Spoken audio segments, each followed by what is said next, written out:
SuperTalk Mississippi media production. Discover Covington County Hospital's swing bed program, offering comprehensive care for patients transitioning from acute hospital care to home. With a focus on rehabilitation, we ensure a smooth journey back to your home environment. Choose Covington County Hospital, where your health care matters. Oh, yeah. Good morning, Mississippi. Everything gonna be all right this morning. Mornings with Richard Cross. Oh, yeah. Here on SuperTalk Mississippi. Woo!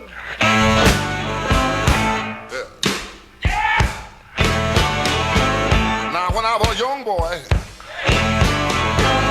at the age of 5, March 26th, 2025. Good morning. Welcome to Mornings with Richard Cross on SuperTalk Mississippi. Thank you for being part of the conversation this morning. We have much to get to, and we are excited to do that with you. Alongside Lance Talbert, I'm Richard Cross. C-Spire text line is open to you this morning at 601-879-4395. 601-879-4395. So much happening at C-Spire. Are you ready for your winning strategy? Here it is. Join C-Spire, all the technology and support you need to succeed at home, at work, and everywhere else. Visit them online at cspire.com today. C-Spire, inspired by you. Outside of the fact that maybe you're sneezing, maybe you're coughing a little bit, and maybe everything that you own that is not inside your house has a coating of yellow dust on it or green dust on it, we got another gorgeous day in the Magnolia State. North Mississippi, 79, partly cloudy today. Starkville, you're checking in today at 78, partly cloudy. Biloxi, 79 degrees and partly cloudy. Going to be 80 today in Meridian. Absolutely, spring has arrived. Everything's starting to bloom, and Lance Tolbert just makes you feel good, other than the sneezing when you go outside. Oh, yeah, you just got to stay away from the yellow fog. I think there's a little foggy mist on the coast early this morning, but looks like it's going to be a beautiful day across the state, just in general, enjoy it all. Get outside. Yeah, man. Boy, it was a great day yesterday for baseball. Last night you had home games in Oxford, and in Starkville you had Southern Miss on the coast last night playing in Biloxi. We'll get to what happened in those ball games when we get to some sports headlines coming up. This day in 1874, the American poet Robert Frost was born, frequently honored during his lifetime. He is the only poet to receive four Pulitzer Prizes for poetry. How about a guy with Mississippi ties? In fact, born in Columbus, Mississippi on this day in 1911, American playwright Tennessee Williams came into this world. A Streetcar Named Desire, Cat on a Hot Tin Roof, and many others. On this day in 1930, Sandra Day O'Connor was born, the first American woman Supreme Court justice. She passed away in 2006, born in El Paso, Texas. This was a pretty good birthday day. We've had a few days lately where there weren't too many that even grabbed your attention in terms of names that you would recognize. How about James Caan, American actor, Brian's Song. Yeah, I love they have the ones that are more recent. Like some of his early flicks are really good too, though. They really are. Yeah. There was this movie franchise that some people thought was pretty good, at least the first two.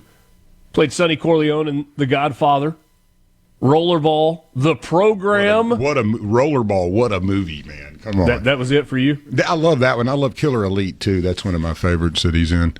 And don't forget the Christmas classic Elf. Oh, goodness. Come on. Everybody James Caan, born in the Bronx in 1940. Some other birthdays of note. You got Spock in there. Spock, yeah, I skipped over that. I'm not Star Wars, yeah. Star Trek, Star Wars, whatever. Same thing to you. I mean, I know it's not, but for me, it might as well be. Well, hey, speaking of space, that weirdo cult, this was the day that they thought they were going to get picked up by the Hale-Bopp comet, that, what was it, Heaven's Gate? This was the day that they all did the ritualistic suicide, thinking that they were coming or going to get picked up by the spaceship. That was back in 97. Didn't know if you remembered that one. I don't, actually. I feel like that kind of goes along with Star Wars and Star that's Trek. why I threw that one out there at you. I was like, yeah, you don't remember that either, I bet. Bob Woodward of Watergate fame, 1943. Diana Ross, born in 1944. How about Steven Tyler, born in 1948? Actor Martin Short in 1950. Basketball legend John Stockton, born in 1962. And the co-founder of Google, Larry Page, he was born in 1973. He's done okay for himself. Yeah. Marcus Allen, too, one of my favorite running backs. 64 years old today. Heisman Trophy winning running back. 6-time Pro Bowler. Became the first player to rush for 10,000 yards and compile over 500 receiving yards in the NFL. A couple of guests coming up this morning for you. One I'm going to introduce you to for the very first time, a good friend of mine. He's a former governor at the New York Stock Exchange and a former market analyst with CNBC. He is kind of retired right now, trying to decide what the next phase of life is. Peter Costa going to join us. We'll talk some of the market trends that are happening in the United States. Peter has a daily newsletter that you can subscribe to for free. We'll tell you how you can get that a little bit later on. He's written about the possibility of a looming recession, something that many economists are still predicting. But does the economy itself point to a looming recession? We'll get to the effects of tariff policy. What about the idea of eliminating the national debt? Is that just a waste of breath at this point? So all of that coming up with Peter Costa to start the 7 o'clock hour. And then in the 8 o'clock hour, Cindy Hyde-Smith will join us, one of our 2 senators from the Magnolia State. We will obviously ask her about concerns that she has related to the biggest news story of yesterday, and that is the breach by a journalist at the Atlantic of the Signal app, in which senior defense officials were communicating on some level, at least, about plans that the United States had leading into attacking the Houthis that were terrorizing the high seas. But I want to spend some time with Cindy Hyde-Smith this morning talking about farming and our farmers. There was an aid package that was enacted last week that is going to provide some relief for farmers. But what do you know about the H-2A program? Are you familiar with that program for migrant workers coming in, many of them South Africans? If you're not, we'll get into that a little bit. But then along with that program, what about targeted audits that were happening and affecting farmers in the state of Mississippi as it pertains to the H-2A program? And where are we on that permanent farm bill? You probably know that the farm bill is generally passed every 5 years. We are now 2+ years since a new farm bill has been passed. We'll get into all of that with Senator Cindy Hyde-Smith this morning. On this day in 1937, Lance, there was a significant piece of advice that was passed along from one ball player to another. It was pretty simple advice, actually. The great Ty Cobb told a young, soon-to-be great Joe DiMaggio, "Hey, pal, the bat you're swinging, too heavy." Advised him to replace his 40-ounce bat. That's a timber. That is a telephone pole. Yeah, that's some timber there. Advised him to replace his 40-ounce bat with a 36-ounce bat, just 4 ounces lighter. Turned out to be pretty good advice. It was just DiMaggio's second year in the big leagues when Ty Cobb passed along that suggestion. DiMaggio went on to be 3-time American League MVP, an all-star in each of his 13 seasons in the big league. During his tenure with the New York Yankees, the club won 10 American League pennants, 9 World Series championships. That's second only to fellow Yankee Yogi Berra, who had 10 world titles. At the time of his retirement, after the 1951 season, Joe DiMaggio ranked 5th in career home runs, 6th in career slugging percentage. In 1955, he was inducted into baseball's Hall of Fame and was voted the sport's greatest living player in 1969. And dated Marilyn Monroe, too, didn't he, at one point? Married. Yeah, that's right. Yeah, that's right. Yeah, he was, long time devoted to Marilyn Monroe. That's another feather in your cap there. some might say. Mm-hmm. In 1986, on this day, Guns N' Roses signed their first major record label deal with Geffen Records, the company founded by David Geffen, for an estimated $250,000. I got a No one, Lance, not even you, could have imagined that less than 3 years later, the band would be one of the biggest names in rock and roll. Many speculated that Geffen would never even recoup the initial advance payment he made of approximately $37,000 to what is described as the irresponsible, drug-addled degenerates. Yeah. When they signed, by the way, it is said that, was it Axl Rose or Slash? One of the two took their entire advance and went straight to the corner market and spent all the money on heroin. Yeah, probably Axl. When they first signed in 1986, the band was made up of the classic lineup of Axl Rose, Slash, Izzy Stradlin, Duff McKagan, and drummer Steven Adler. And on this day, just 1 year ago, the Francis Scott Key Bridge in Baltimore was struck by a container ship that lost power, and the bridge collapsed. 6 construction workers were killed in the collapse. The Francis Scott Key Bridge opened in 1977, stood for 47 years. Today, Maryland leaders will pay tribute to the Francis Scott Key Bridge collapse victims and the emergency responders who came on board right after. We got news headlines coming up with you next. It's Mornings with Richard Cross. From the Venable Glass. Take a deep dive into the news and debates driving the day, all on your ride to work. Mornings with Richard Cross. SuperTalk, Mississippi.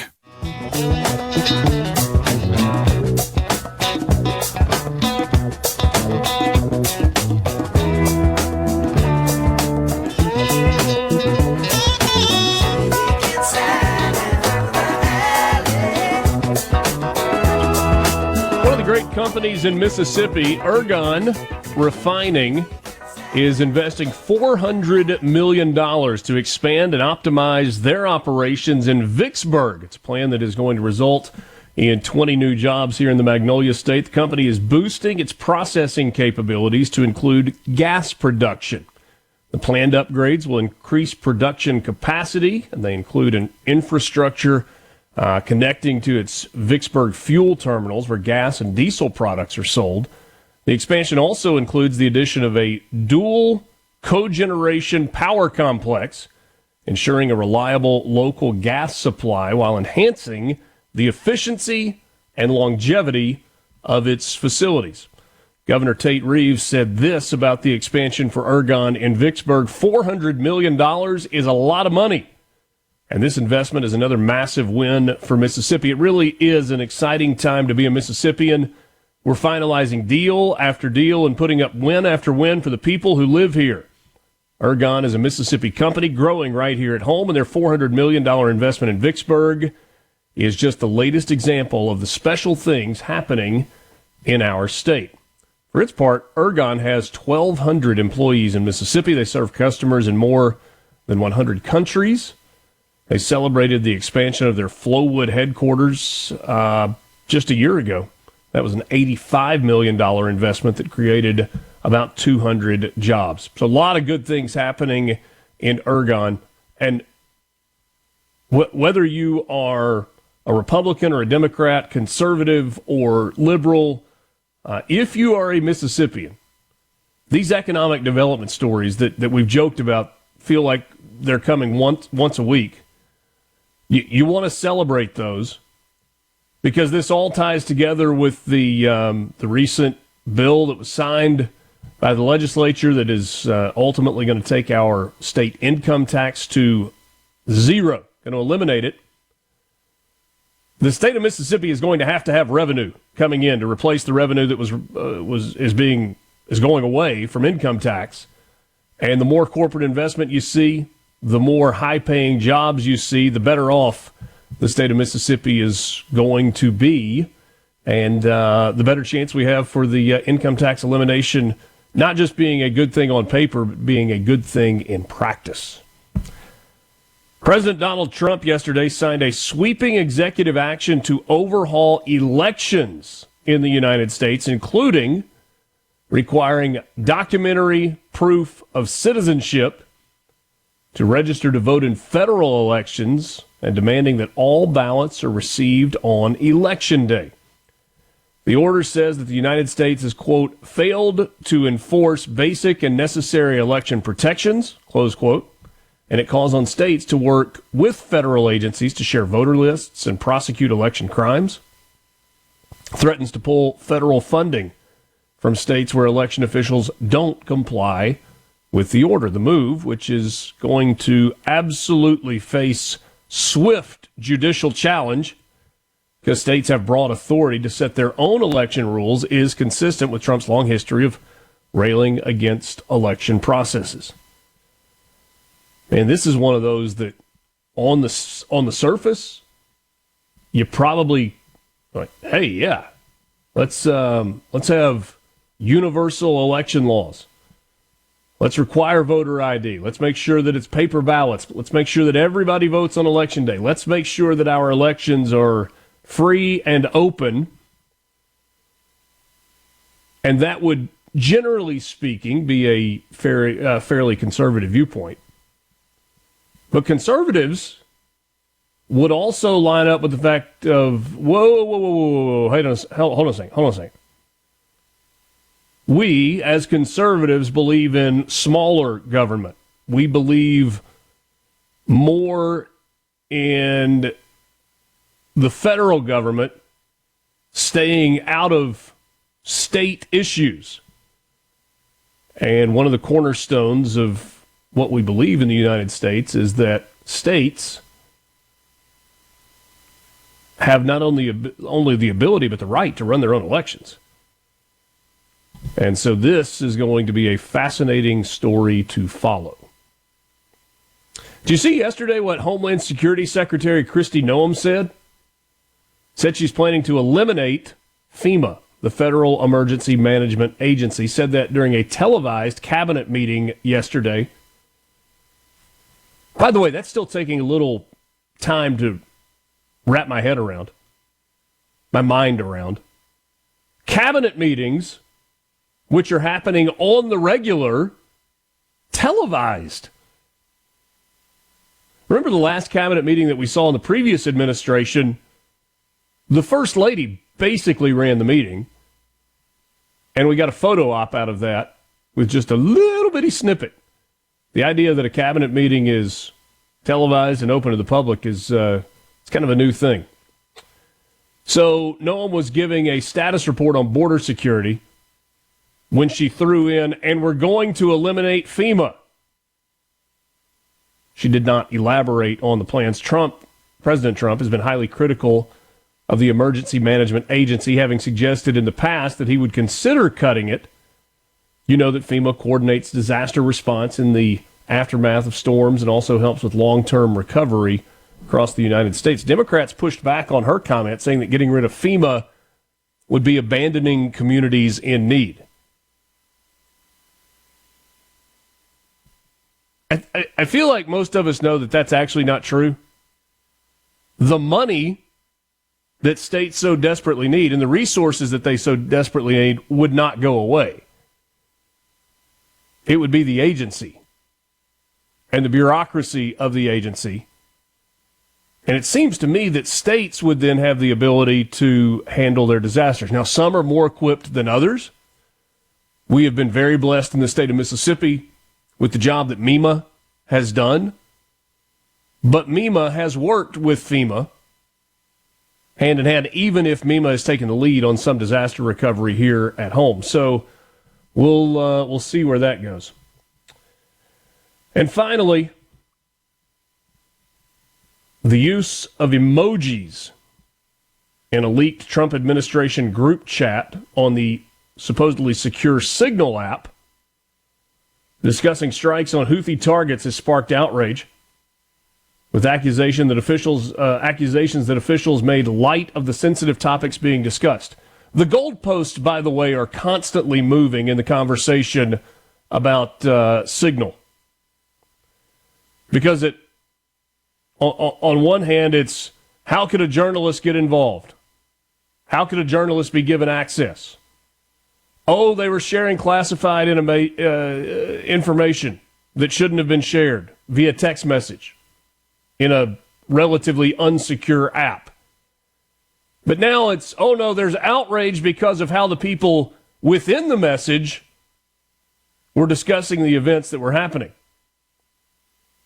And so this story at the Daily Mail says the use of emojis, fire and a fist bump and a thumbs up, is evidence that they were taking this all lightly. Jeff Goldberg, the editor-in-chief of The Atlantic magazine, revealed on Monday that Trump's national security advisor, Michael Waltz, had seemingly inadvertently added him to a group chat called Houthi PC Small Group. Now, Mike Waltz says, actually, no, I did not. He was on Fox News last night with Laura Ingraham. We're going to get to the bottom of it. I just talked to Elon on the way here. We've got the best technical minds looking at how this happened. But I can tell you for 100%, I don't know this guy. I know him by his horrible reputation, and he really is the bottom scum of journalists. And I know him in the sense that he hates the president, but I don't text him. He wasn't on my phone, and we're going to figure out how this happened. So you don't...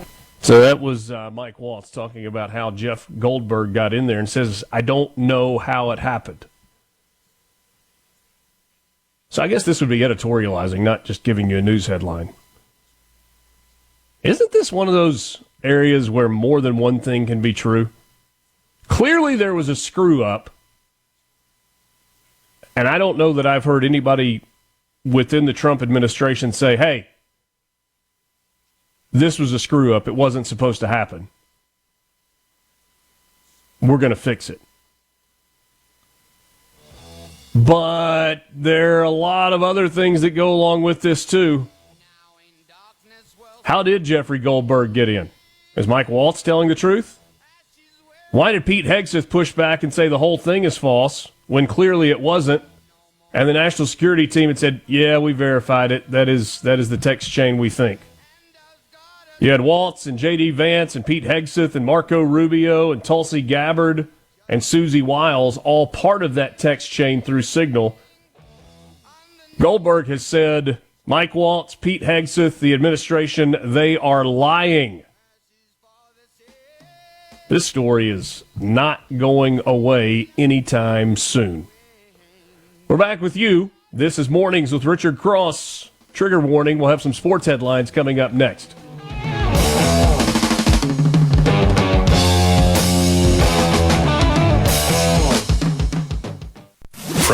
From Duck Hill to Alligator, Mississippians start their day the right way. Mornings with Richard Cross on SuperTalk, Mississippi. But she always knows her place. She's got style, she's got grace. She's a winner. She's a lady. C-Spire text line for your information. They have 55 South closed at the Sardis exit,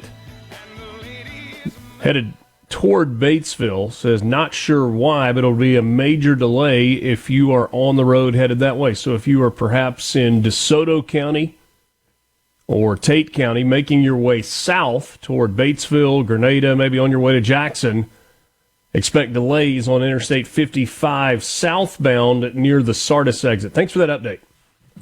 CC in Senatobia says, why can't they just say, we screwed up and put a phone contact in where it shouldn't have been, and we have corrected the problem, and we're moving on. Have a nice day. I don't disagree with you, CC, even a little.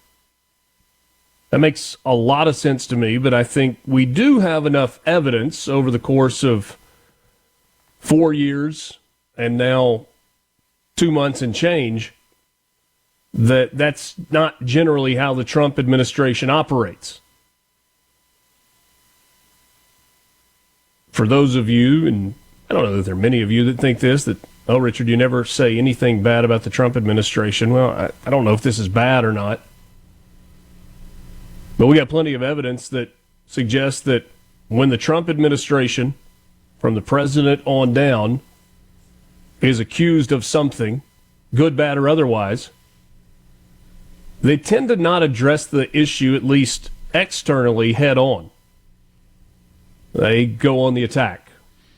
They attack journalists, they attack the source, they attack the previous administration, they place blame wherever it can possibly be placed, and rarely do they just say, CC, we screwed up. Yeah, and I mean, in defense of Team Trump here, and this isn't, trying to pat him on the back, but who in the world as a politician does that? I mean, honestly, who goes, well, I made a mistake, my bad.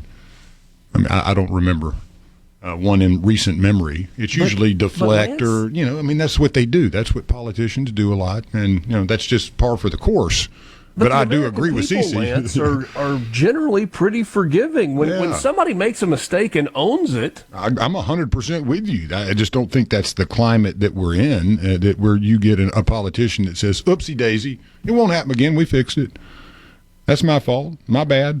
And that just seems the way it is in general. And again, I'm not trying to take up for Trump. It's a bad look. I mean, you got a cabinet meeting basically where you've got leaked information. So, I mean, there's no way you can slice that to make it look good. And you can, Rhino and I had a conversation about it yesterday. And, it's an interesting onion. There's probably way more layers to this than we expect. And what was the intent and all that? Who knows? And I doubt we'll ever know. But, we can all have a theory. And some would probably think that this may be trying to ferret out a rat or trying to send a message somehow or another. That's the case. Yeah, who knows? I mean, that's the thing. We're probably not going to know.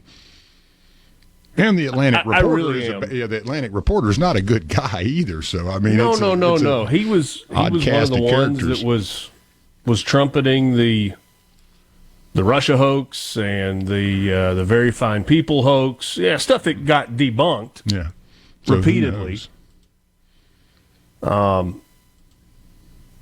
couldn't help but chuckle. And if I had an emoji for chuckling, I'd give you that when I saw the line that people are thinking the administration was making light of it because they used emojis in the text. No, not necessarily. It kind of has become the way that we communicate, other than Lance, who has green bubbles on his messages. Yeah, I'm a Samsung guy, right? Yeah, you're not a big emoji guy, are you? I try not to use it too often, yeah. Thomas sends us a meme, as he sometimes does on the C Spire text line. It's a screenshot showing 3 messages incoming to a phone. One message from anxiety that says, what if you're not good enough? One message from depression that says, everyone hates you. And one message from Pete Hegseth that says, we are going to bomb Yemen. You had baseball action in the Magnolia State last night. Ole Miss hosted Memphis. Rebels fresh off a sweep of Missouri. It was not easy. It looked for a little while like it might be when Ole Miss went up 6-2 with 4 runs in the bottom of the 5th inning. But Memphis answered with a 2-run home run in the 6th. They added another run in the 7th to make it a 1-run game. Rebels got some insurance from Mitchell Sanford hitting a home run in the bottom of the 8th inning, and the Rebels went on to win the game 7-5. Campbell Smithwick also had a home run for Ole Miss last night. The starting pitcher Gunnar Dennis for the Rebels lasted 3 innings. Then it was Hudson Calhoun who had a career-high 5 strikeouts. And Landon Waters got the save in the game, his first career save, inning and 2/3. He struck out 4 as well. Hudson Calhoun was the winning pitcher in the ball game last night for Ole Miss. Big crowd on a beautiful night in Oxford. So that happened at Swayze Field. Ole Miss hosting the Florida Gators, who lost another heartbreaker last night in Jacksonville to FSU. Couldn't happen to a better bunch. In Starkville, Mississippi State got a 6-1 win over Samford. Team out of Birmingham. Mississippi State moved to 16-9 on the year. Starting pitcher last night for Mississippi State was Noah Sullivan. He went 2 innings, gave up 2 hits, walked a batter, and struck out a batter. Kevin Manel ended up getting the win for the Bulldogs. He moves to 2-0 on the season. In all, Mississippi State used 6 pitchers in the game. Multi-hit game from Aaron Downs. He was 2 for 4 and scored a run. Gatlin Sanders was 2 for 2 with a run scored in the ball game, and Mississippi State got the win. Bulldogs head to Red Stick this weekend for a 3-game series with LSU that begins on Thursday night. And last night at Keesler Federal Park in Biloxi, Southern Miss went a little farther south to play a midweek game against Nichols. Nichols got the win. 8-5 was the final. Matthew Adams started the game for Southern Miss, lasted 4 innings, gave up 7 hits, 3 earned runs. That proved to be enough for Nichols, who scored a run in the third, a run in the fourth, a run in the fifth, a run in the sixth, 4 in the seventh to open it up. And the win goes to Nichols. It was just their 11th victory of the season. So Southern Miss this weekend has a big series coming up at home. They are hosting South Alabama. It's a pretty good South Alabama team. Should be a good series at Pete Taylor Park this weekend. An update from JB in Oxford. He says it was an Amazon truck wreck on I-55 South. Said take the Sardis exit, or he took the Sardis exit and went west to 51. I was going to say take 51 if you can get there, yeah. Yeah. Yep. Great little bypass. I've had to use that one before. Yeah. Pretty country back in there. Man, it gets backed up in a hurry if you have an accident on 55 in the mornings. Whew. Hey, one update. William Carey, who's been beating the socks off of everybody, they took one on the chin finally, 16-11. Somebody finally outscored them. That was Mississippi College. Nice little in-state rivalry there. Mississippi College quietly having a really strong season, 22-9 right now. Very good. Yeah. Delta State lost one yesterday, though. They were on a kind of a tear. They swept their opponent on the weekend, University of West Alabama, but they ran across Southern Arkansas University and took it on the chin there, 8-3. But they'll be ready to go this weekend against University of Alabama and Huntsville and Cleveland, Mississippi. So got that going for us. And then you also I wanted to update the Pearl River Community College up to 25-5 in junior college ball right now. Hey yo, 5-1 in conference, and very good. Have a big weekend. And there are a lot of games for JUCO tonight as well. So if you're in the neighborhood, go check out a JUCO ball game. Good stuff out there. Tomorrow night, the NCAA men's basketball tournament resumes with 4 games, Sweet 16 matchups. BYU and Alabama get it started at just a few minutes after 6 o'clock. That game in Newark, New Jersey at the Prudential Center. Alabama is a favorite in that ball game. Out on the West Coast, Chase Center in San Francisco, downtown San Francisco, 4-seed Maryland and the 1-seed Florida meet. Then back to the East Coast in Newark, New Jersey, the 4-seed Arizona meets the 1-seed Duke. And then in the nightcap, back to the West Coast, Arkansas and Texas Tech tip-off scheduled to be just a little bit after 9 o'clock. Those are tomorrow night's games. And, of course, on Friday, you got Ole Miss and Michigan State getting the evening started in Atlanta. Rebels a slight underdog to Michigan State, 3.5 points. That's the line on that ball game. Kentucky and Tennessee will play in Indianapolis, tip-off a little after 6:30. Michigan and Auburn, 8:39 in Atlanta.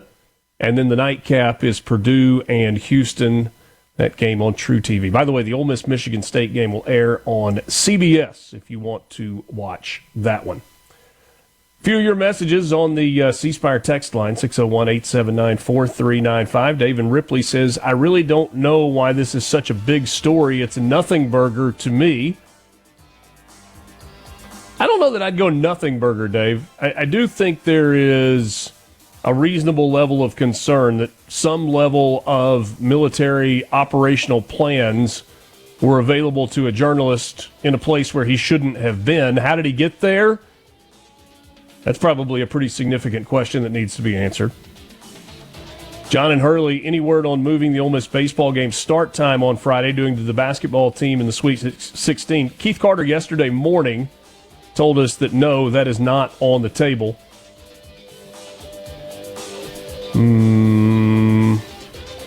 Quick timeout. Those are your sports headlines. This is Mornings with Richard Cross on SuperTalk, Mississippi.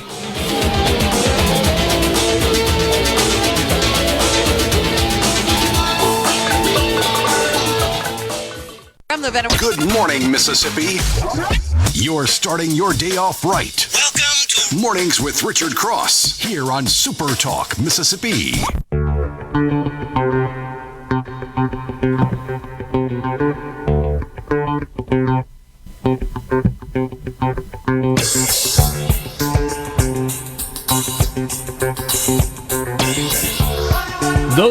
jackpots are getting right. We start with Lotto America. It's a Mississippi lottery update. Check them out online at mslottery.com. Lotto America, no jackpot winner. Tonight's drawing, $27,200,000. Cash value of that, almost $13 million. Numbers from Monday night's drawing, 14, 34, 35, 40, and 44. The star ball was 4. The all-star bonus multiplier was 3. Got a big one tonight with Powerball. The estimated jackpot is $484 million. Will Powerball follow suit with Mega Millions? The estimated cash value of that Powerball jackpot is $228,100,000. Monday night's numbers 6, 23, 35, 36, 47. Powerball was 12. The Power Play multiplier was 2. We'll come back to Double Play in a second, but here's what I meant with Mega Millions. A Mega Millions ticket matched all 6 numbers in the drawing yesterday, including the Mega Ball, and an estimated jackpot worth $344 million is going home with somebody that bought a ticket at Casey's General Store in Cortland, Illinois. And so Friday it resets, and it's a $20 million starter. The winning numbers, 1, 5, 17, 39, 62. The Mega Ball was 8. The Mega multiplier was 2. That had to be random. That was one of those, here's $2, give me a ticket, please. Because who's picking those numbers for their, 5 lucky numbers? I don't know. Yeah, you just hit a button and said, pick for me. All right. So you can go back to Double Play now. Oh, Double Play numbers from Monday, March 24th, 2, 54, 59, 65, and 68. And you had a Powerball of 3. Mississippi Match 5, no jackpot winner. The estimated jackpot is a paltry $64,000. And the numbers from the Tuesday drawing, 12, 18, 27, 34, and 35. And let's see here. We got the cash 3, $500 midday, 055. The evening numbers, 526. Cash 4, $5,000 midday numbers, 5668. Evening, 3452. Fireball of 3 and a cash pop of 3 for the midday, and a fireball of 2 and a cash pop of 10 for the evening drawing. Mississippi, start your engines. NASCAR Powerball playoff returns. The Mississippi Lottery is bringing back the NASCAR Powerball playoff due to popular demand, and you could be the next big winner. 7 qualifying races, 15 winners, cash prizes totaling more than $50,000. It gets started tomorrow, March 27th, and the earlier you enter, the better your chances are with the early bird bonus cash prize. No purchase necessary. Players must be Mississippi Lottery insiders to receive the entry form link for each drawing. Are you not a lottery insider? Are you not? No problem. Go to mslottery.com, click the Lottery Insider tab to sign up and be one today. Don't miss out on this promotion where you could be entered to win a trip to Phoenix Raceway for the NASCAR Championship weekend. That's at the end of October. And you could drive away with $1 million in the National NASCAR Powerball Playoff. Check out the lottery's social media and website a little bit later today to learn more. How about you give us some cash for scratch-off winners, my friend? Well, a Meridian player won $800 on a ticket from the Sefco convenience store in Marion. A Newton woman won $800 on a ticket from Newton Junction in Newton. Byram man, $2,600 richer on a ticket purchased at the JOT Shell in Byram. Isola man, $5,000 winning on the ticket from a double quick number 28 in Isola. And then a Biloxi woman, big money here, $12,500 using 4 tickets from the K&D convenience store in beautiful Biloxi, Mississippi. Cash pop winners, a Belden man, $1,000 on a ticket from the cigarette store in Tupelo. Hammond, Louisiana woman got $1,000 on a ticket from TA Express down in Macomb. I think I've stopped there before. Boonville man, $1,250 on a ticket from Blue Sky in Boonville. Brandon woman, $1,250 on a ticket from Walmart in Flowood. Meridian woman, $2,500 on a ticket from Sefco in Marion. Is that the same Sefco? Yeah, same one. Yeah. They were just handing out winning tickets at Sefco. And a Brookhaven woman, $2,500 on a ticket from the old Coke plant in Brookhaven. And then finally, one more big winner. This was on a $20, $100 million extravaganza scratch-off. A Jackson woman won $10,000 on a ticket from Citgo in Jackson. MSLottery.com, that's where you go. You can become a lottery insider and be part of the NASCAR playoff chase with a chance to win lots of money, lots of prizes. That's your daily Mississippi Lottery update. Coming up next, first guest of the morning, Peter Costa will join us, former governor at the New York Stock Exchange, and he was a market analyst with CNBC for a long time. Now he is semi-retired and is continuing to watch the market and keep up with the economy and politics and how that is all intertwined. Peter Costa joins us on the other side of this timeout. But first, we take a break for the news. Glad to have you along on another gorgeous morning in the Magnolia State. This is Mornings with Richard Cross.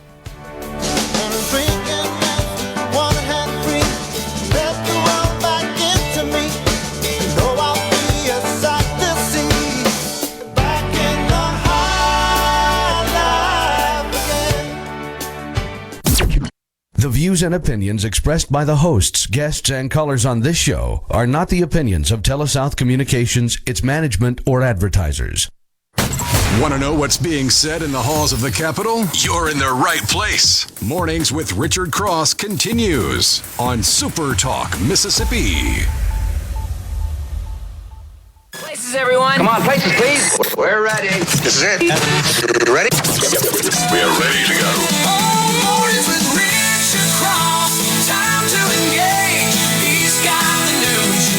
Turn the page. Conversations that light up your day. SuperTalk Mississippi, coming your way.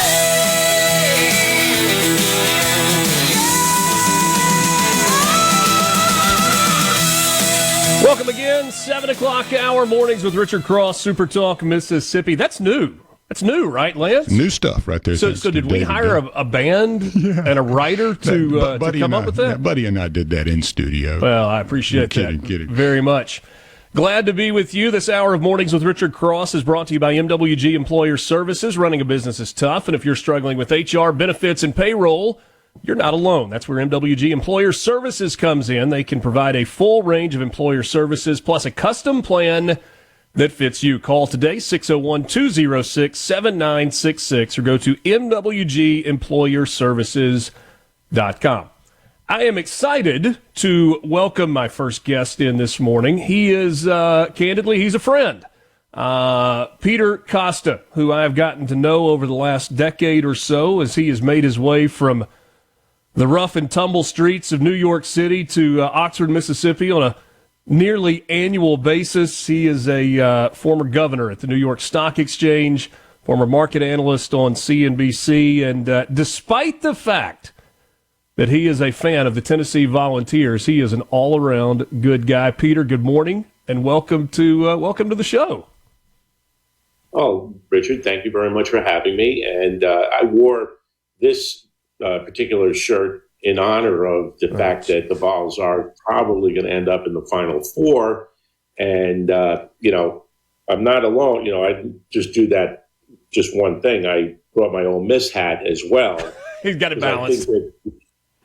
I have to balance it, and I think that Ole Miss has a good shot, which is very surprising because I didn't think during the season Ole Miss did all that well, but they looked great in the tournament. So we'll see how that goes. But thank you for having me. Ole Miss and Tennessee played in the regular season. I don't know if you remember that. It's kind of late in the year. I remember that game, and I remember throwing my phone across the room and getting text messages from several people in Oxford about that particular game. And I look past that. You know what? It's all about the tournament. And, playing Kentucky this week, so we'll see what happens. That's right. Rebels should, it's going to be a fight. I got to tell you, it's going to be a fight. But the Rebels should do okay. We will see how that goes. I'll get started tomorrow night. Peter, there are certain titles in life that you carry forever. Like if you win a Heisman Trophy, you are forever Heisman Trophy winning quarterback Danny Werfel. If you are a former president, you are always former president Jimmy Carter, rest his soul. Is that the same thing when you were a former governor at the New York Stock Exchange? Are you always Governor Peter Costa? Do you sign your name that way? No. I don't sign my name that way. But generally, I think it helps, whenever you do media, people automatically, I guess it clicks in their head that there's somebody coming on that's relatively intelligent, has some experience in that particular field. And, I don't, other than, being on this show or being on a couple of other radio shows that I do, I very rarely even think about it. But, it was prestigious, I guess. I'm trying to be humble here. If that's what is a governor? What is a governor at the stock exchange for people that don't know what that means? Well, there's different times in the exchange's history. Governors were much more important. Going towards where we are now, they're really, with electronic trading, there's not a lot of things for a governor to do. But when I was a governor, there was open outcry. So you would trade with other brokers. You would verbally trade with another broker. And sometimes there would be disputes between the two brokers about what was said, the transaction that took place. And as a governor, I had to mediate that particular. This was just one of the functions. Was I would mediate disputes between brokers. Also, if there were breakout situations in stocks, my job, instead of being a broker for my clients, I had to drop that and become almost like a policeman in a trading crowd, a very active trading crowd. And, it took away from my business a little bit, but not that much. I mean, there weren't that many opportunities for that to happen. But if there was a breakout, news out on a stock during the trading day, they would expect a governor to be in there to try to at least keep calm and make sure that the rules were being upheld. So that were the two main things. And then there were, situations where market makers would have, indications on stocks where a stock was going to open up or down a significant amount. Governors were supposed to be responsible for helping price where the stocks opened or closed. So if there was an imbalance, I had to be in there to make sure that, all the players that were involved were satisfied and that the price was legitimate. And if sometimes, a stock would open down $10 or $20, and that's a very significant move, regardless of what the price of the stock is. So you had to be aware of everybody involved and making sure that it opened at the right price and within a timely manner, which is not easy. So, there were certain things you did that were important. But overall, it was, it's a good, moniker to have, I guess. Sure. For your show, anyway. I want to ask you about this. There are a lot of different things I want us to get into this morning, but one of the things, and Lance, who you visited with when you came on just a second ago, producer who does a phenomenal job. He makes it all happen behind the scenes. He has harped on this. This has been an issue for him for a long time. It's something that people talk about as well, and that is members of Congress and their portfolios.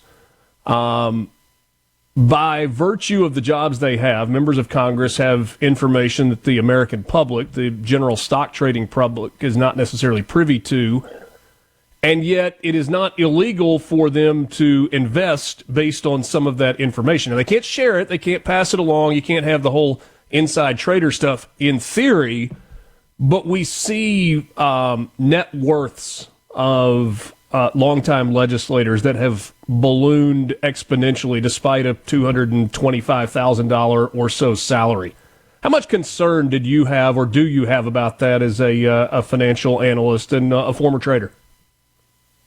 Well, you know what it is? To me, there's two sets of rules. There's the rules for you and I, and then there's a set of rules for Congress. And there shouldn't be. They should be under the same guidelines and restrictions that you and I have. And I've always felt this way from, you could go back 50 years.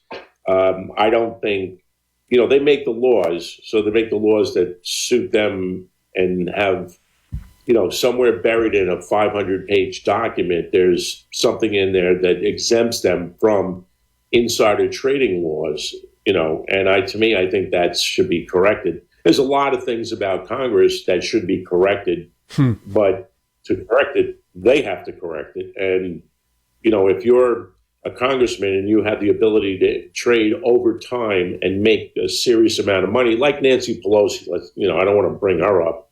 I mean, it's a frightening thought to even think about her. But today's her birthday. If you think about today, is it really? It really is. Wow. All right. Well, she's 138 today. Yeah, in dog years. No, she. But you look at her track record is pretty damn good, and she should not have that advantage. And that's the whole reason that insider trader laws were enacted, was to prevent people who had knowledge of something that would be significant, not allow them to act on it.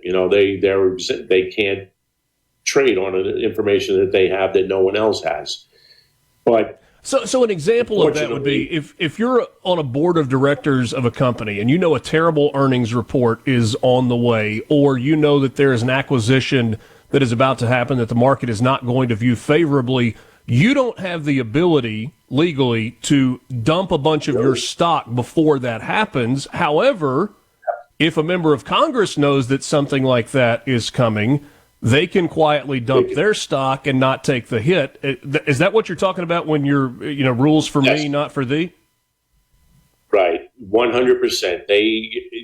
Because of legislation and the amount of money that the federal government spends, there are a million committees that they know that they're going to be appropriating dollars to a certain industry.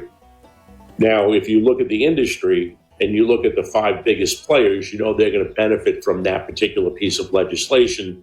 They go out and buy those shares, and when the legislation passes and the word gets out that, company A is going to be getting $500 million contracts, stock goes up, 25%. That's insider trading, as far as I'm concerned. She may not have been in the board. Yeah, we're going to take Sure. You want to take a break? Yeah, let's take a quick break. Well, we've got more with Peter Costa coming up. By the way, who knew that Tim Walz, the governor of Minnesota, was giving us all an insider trading tip last week? When he poo-pooed Tesla, all of a sudden the stock went up. Did you capitalize on that? I don't know. Mornings with Richard Cross. We're back with Peter Costa after this. From the Venable Glass Traffic Center, I'm Patty Steele. Venable Glass has 2 locations in Richland and Brandon, locally owned and operated with free mobile service for you in the Tri-County area. Traffic still moving along smoothly. We are all clear with no accidents, no major congestion. Trust Southeastern Services with your heavy haul transportation needs. Their operators are experienced with driving both the fleet and operating the equipment they haul. Contact Southeastern Services today, 601-292-9932. Hello, I'm Gary Jolly from the Tractor Store. LS Tractor understands your passion for the land, and just like you, LS Tractor is committed to excellence and superior products. LS Tractor comes with a long list of standard features that are unmatched by other brands and backed with the LS commitment to provide exceptional customer service and satisfaction. You get a lot more for your money with the LS Tractor. Come to the Tractor Store in Richland to experience the LS difference. The Tractor Store in Richland. Madison Cellars, proud to be a sponsor of SEC Sports. They're your headquarters for all your wines and spirits. From special party needs to picking up that favorite bottle of wine for dinner, it's all at Madison Cellars Premium Wine and Spirits, Highway 51 at Madison Station Shopping Center.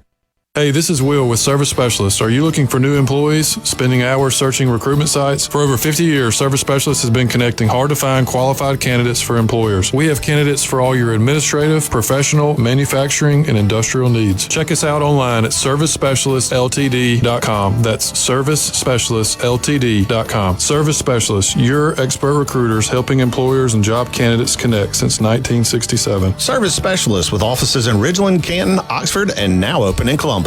Looking for land for recreation, hunting, fishing, or your dream property? Call me, Robert Cox, with Open Season Property, 601-988-8905. That's Robert Cox, 601-988-8905. 601-988-8905. Callaway's is everything that's growing green. That's what Callaway's is. Spring is here, and Callaway's has everything you need to make your yard and garden beautiful. From trees, shrubs, and color plants to bulk soil for local delivery and pickup. This is Brent Callaway. Since 1954, Callaway's has been family-owned and operated, located in Gluckstadt, south of Germantown High. New shipments of outdoor patio furniture have arrived. Callaway's showroom and warehouse are full. We have excellent prices and the largest in-stock selection in the South. We have a large selection of ceramic pots, all sizes, all colors, all on sale. Callaway's offers bulk soils for local delivery and pickup. We also offer landscaping. Our designers Clinton Streeter and Corey Castle can design and install your landscape. From a small job to a total transformation, just give us a call to discuss your landscaping needs. Visit Callaway's in Gluckstadt on Calhoun Station Parkway, south of Germantown High. No talking points and no spin. Just the truth as we cover the news. That's what you get with me. It's Eric Erickson, weeknights starting at 9 p.m. right here on SuperTalk Mississippi. Get the inside track on Mississippi politics. Yeah! Mornings with Richard Cross on SuperTalk Mississippi.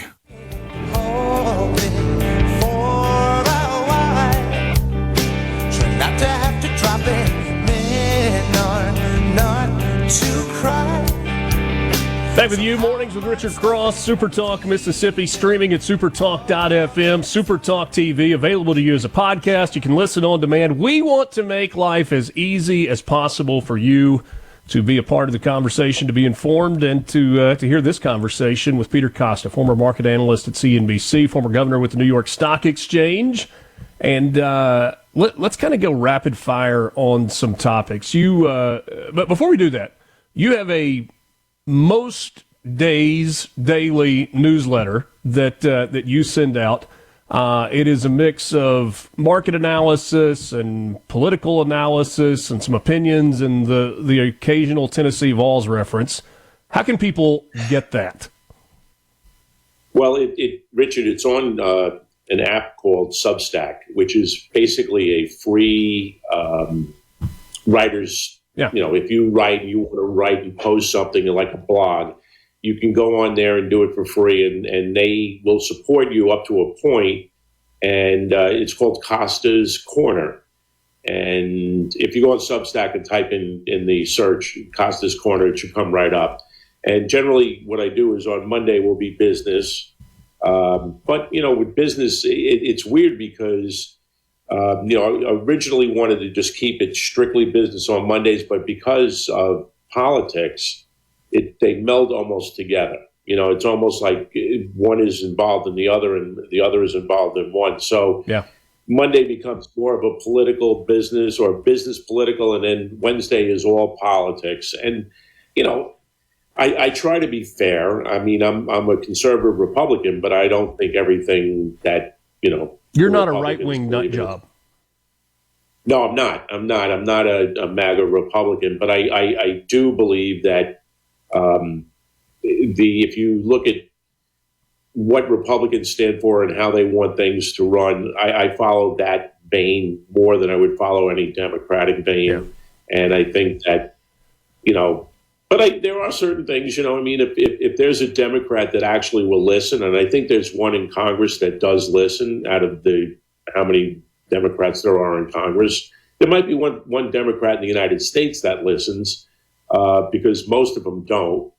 And, who is that? But anyway, I think John Fetterman actually, you know, originally I thought the guy was a knucklehead. Yeah. I actually thought he was a knucklehead, but there were some things that he actually says that you know what, I'm not going to say that I would jump in his camp, but I could see him getting elected. You know, I could see him getting elected over Oz. I think he was a better choice, even though he is off, you know, into some alleyway.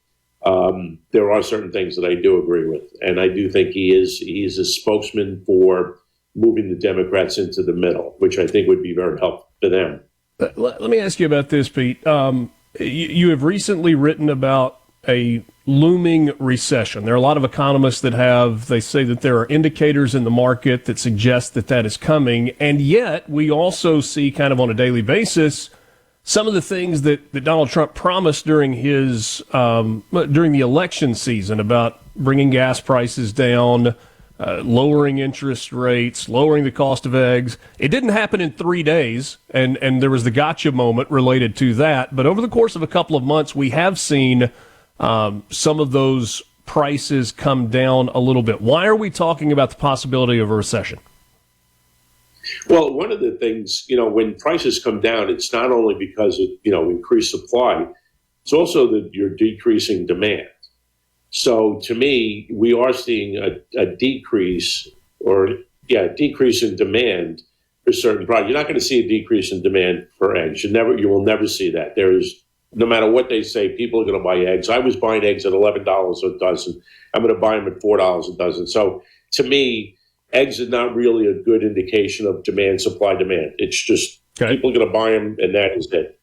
But if you look at the housing market, and if you look at, 2 weeks ago, the airline industry all came out and said the same thing, that they were looking for their earnings to be cut or at least reduced traffic coming into the summer season, which is their big season.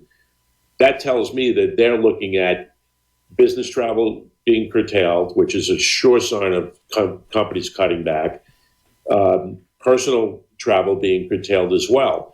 So when people aren't planning trips, they're not looking at the economy and saying, you know what, I love my job, I'm making a ton of money, and let's go to St. Martin for 2 weeks. They're not looking at it anymore. So people are mentally gearing up for, if not a recession, a very slow period or a slack period in the economy. To me, I'm more in the recession camp, and I have been since the beginning of the year, because the economy runs in cycles, and I don't think President Trump is forcing this with tariffs, because I think that's a lame excuse. I just think it's a natural cyclical event that happens every so often. Sometimes it's there's 8 years between recessions. Sometimes it's 3 years. I think the economy has done very, very well. I mean, I hate to say it did well under the last 2 years of Biden. I don't think he knew it. And, and Trump inherited he may have said it was a disaster, but I've talked to a lot of people, and there's not one person that felt the economy was a disaster. They wouldn't give Biden credit, but they would say, the economy's doing well. I need employees. I need people. I can expand. I can do this. I can do that. And they're not saying that anymore. They're not looking to expand. They're looking to maybe not cut employees, but they're not going to be hiring. So to me, the next couple of weeks, you're looking at, the unemployment numbers, you look at jobless claims, that'll start showing an indication that things are starting to slow down. There's going to be an increase, a tick up in jobless claims on Friday, I think it comes out.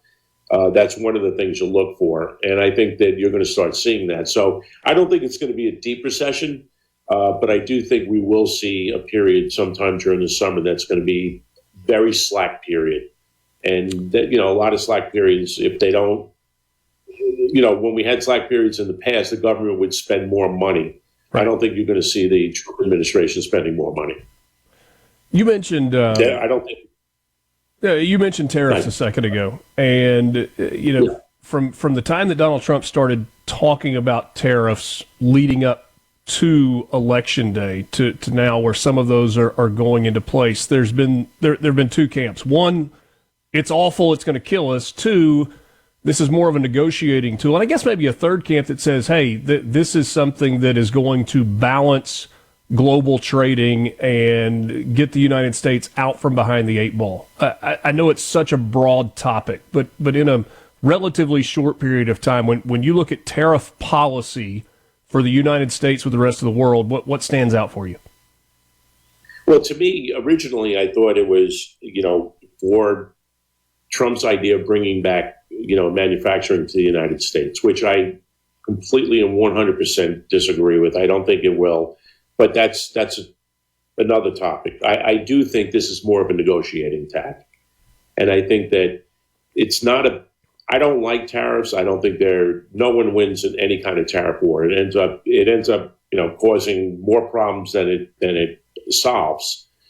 So to me, it's not the way I would go about it. But this is Donald Trump. He does things differently. I do think it's a negotiating tactic. I do think he wants better terms for U.S. manufacturers overseas.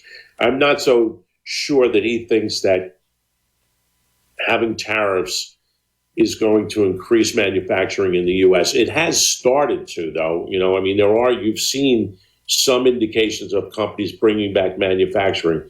But to me, like a company like Mondelez, they make all of their cookies in Mexico, right? Or almost all of them. Are they going to bring back manufacturing to the U.S.? They certainly could, because they could ramp up their old factories and start producing, my Oreos, my blessed Oreos. They could produce them in the U.S. But, for them to get a 20% tariff on a $3.79 bag of, Oreos, it's going to add, what's going to add 15, 20, 30 cents to the price, or 50 cents to the price. I don't think it's going to make that much difference. So for them to bring back manufacturing, which would cost them a couple of $100 million, as opposed to taking a short hit on tariffs for the stuff they're importing, I think they'll keep importing the stuff. I don't think that effect is going to work. But I do think that some points, when it comes to steel, aluminum, copper, and whatnot, I do think that is a negotiating ploy, and I do think that might be successful. So if it's a small price item, it may not have enough effect to change the system, but on big ticket items, it may actually do what Trump is hoping it will. On core production items like steel, aluminum, copper, titanium, all of that, I do think there will be some negotiating room, and I think that will work. But I don't think bringing back, cores. I mean, they make cores in Colorado, but like manufactured items like produce, like what we have already, and coffee. Well, you can't grow coffee in the United States. So to me, putting a tariff on coffee, I mean, I'll pay it because amen. I drink a lot of coffee. Pete, we're out of time. I don't care. I appreciate so much you visiting. I hope we can do this again very soon. I have a question for you next time. Are we wasting our time talking about reducing the deficit? We will hold that for next time. Peter Costa, CNBC, former governor of New York Stock Exchange. Thank you, my friend. Thank you. This segment of Mornings with Richard Cross is brought to you by Covington County Hospital in Collins, where your health matters. Keeping Mississippi in the know, one morning at a time. Mornings with Richard Cross on SuperTalk Mississippi.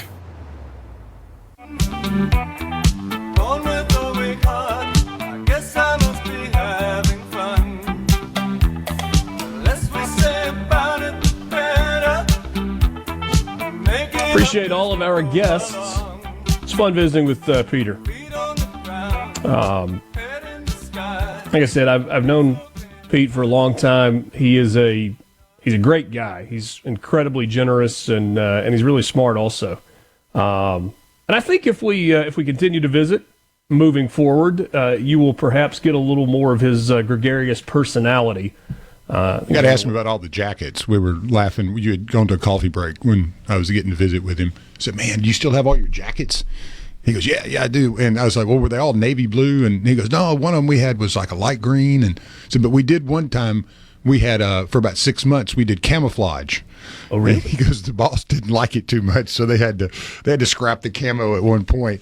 But just all of the inner workings. Those are like the overcoat jackets. Yeah, they kind of look like a doctor or nurse's. Right. And then you got all the badges. Coat. So he and I were having a good conversation about, all the badges you get and things. He said, when he gets time, he's going to put them in a display. Because it is, it's such an honor to be in that role, to be trusted, to be an overseer and a mediator. And it's so important to make the markets function as they should. As you said, opens and closes and breakouts and all that's real technical words, but it's chaos. That's what you're doing. You're taming chaos. The dragon has got to be, you got to put it in its place. But what an interesting guy, and I'm looking forward to us having him back on. But so many great inside stories that I'm sure he could share with us over time too about how it all works and what kind of craziness you actually get to see on a daily basis on the floor.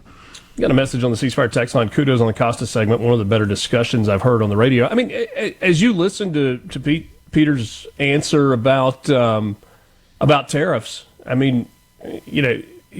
he told you, I am a conservative Republican, but I'm not a MAGA guy.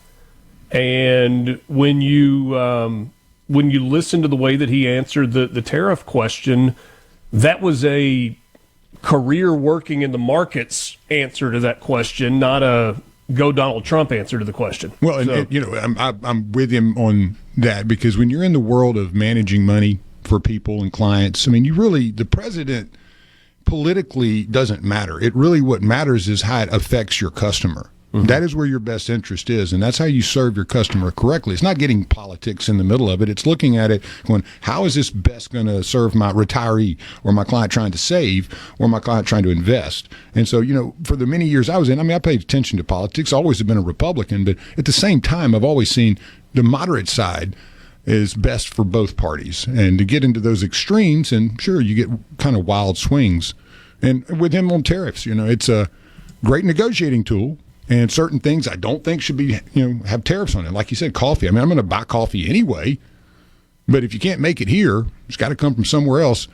Yeah. Well, Tim in Tupelo said, hey, does he not know that Hawaii is a state in the United States? They make coffee there. And I looked it up quickly. Hawaii is responsible in terms of production for less than 1% of the coffee consumption in the United States. So, yes, if we're talking about pineapples, know you can get Kona coffee. But that's not going to, the demand there would absolutely rout the price. There's no way supply and demand would work when you're doing, so you have to find products somewhere. You got to have Colombia. Yeah, you got to have certain places. You may not want to, but that's the reality of trade is there's certain things we can't do, certain things we can't grow, certain things we can't get. And you've got to trade for those. Do you remember yesterday when we talked about looking ahead to 2030 and seeing a shift in congressional reapportionment? We talked about the fact that Minnesota, California, Wisconsin, Illinois, New York, and Pennsylvania are states, all blue states, that could lose one or more congressional seats because of the shifting population. Arizona, Texas, Florida, and North Carolina are states, red states, that would pick up a representative based on those projections. So, why in the world would you care what is going on with a somewhat innocuous Supreme Court state-level race in Wisconsin? Listen to this clip, and then we'll talk about it in just a second. This is from Laura Ingraham on Fox, visiting with Brad Schimmel, a Wisconsin Supreme Court candidate. She asked him why this election matters. Little did I know when I got into this race 16 months ago that we were going to be called the most important race in America in 2025. And little did I know that we'd shatter the record of $56 million spent 2 years ago on the last Supreme Court race. Now it's expected to go over $100 million on a court race in Wisconsin. The reason why?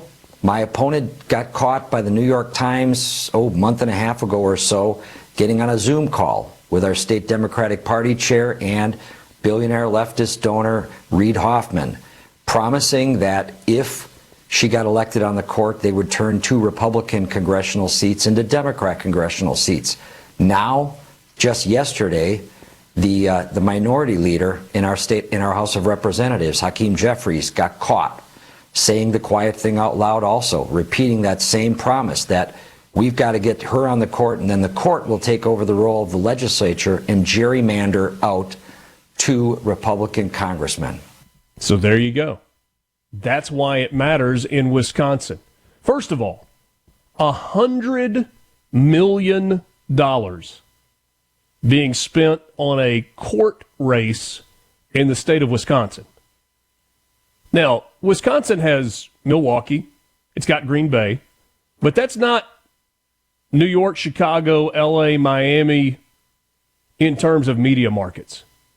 It does not cost as much to advertise on television in Milwaukee and Green Bay as it does in some of those other major markets. And yet $100 million, most of it from outside the state of Wisconsin, is going to be spent on this court race.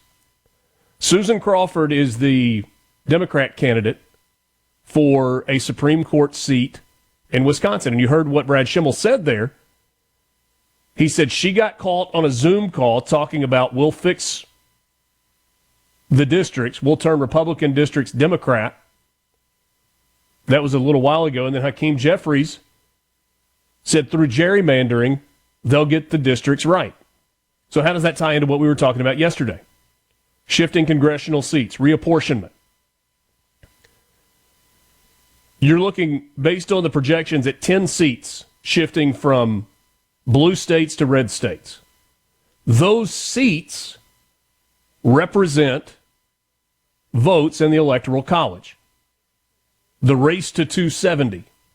And shifting 10 seats in the race to 270 from blue states to red states, barring a complete meltdown by Republicans, dramatically changes the outlook for Republicans moving forward in a presidential election.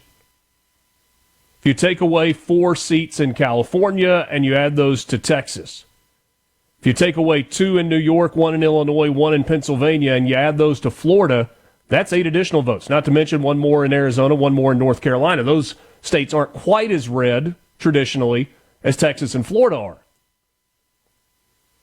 But when you're talking about a bunch of roadmaps that lead to a 1-vote different outcome in the Electoral College and the way we elect the President of the United States, that's significant. And Wisconsin, behind the scenes, Democrats behind the scenes, or they thought it was behind the scenes anyway, are saying, look, this Supreme Court race matters to the point that we're going to spend $100 million, or at least a large part of that coming from the left. You heard Reid Hoffman's name mentioned. He's not nearly as popular as George Soros in terms of like recognition of somebody that's a billionaire throwing money at Democrat campaigns. But he's doing the exact same thing. They're pouring all this money into the Supreme Court race in Wisconsin with the idea that if Susan Crawford wins, there will be majority Democrats on the Supreme Court in the state of Wisconsin, and then we'll have the ability to demand redistricting within the state of Wisconsin. And the process of redistricting, they will make sure, turns Republican-leaning districts into Democrat-leaning or Democrat-majority districts, therefore shifting the overall outcome and where the Electoral College votes go when Wisconsin's votes are counted. C-Spire text line, 601-879-4395. Kelso in Ocean Springs, hasn't gerrymandering been a somewhat shady tactic on the right for many years? I think there are court cases going on right now about it in Louisiana and Alabama. Both sides have tried to use it. It just usually isn't thrown out into the public the way that it is in this case. I mean, there's a redistricting that's happening in Mississippi right now because the court said, hey, there needs to be more fairness in the way some of the state legislative district lines are drawn. Keith in Vaden says they will just cheat on the census like they did last time. Unless, to use a line from Donald Trump in the last election cycle, it's too big to rig. Like the great migration away from California, the migration away from New York, at this point is too big to hide. Might Donald Trump order a census earlier than 2030? Could he do that through executive order? Might be something to watch. We will wrap up the 7 o'clock hour with you on Mornings with Richard Cross right after this.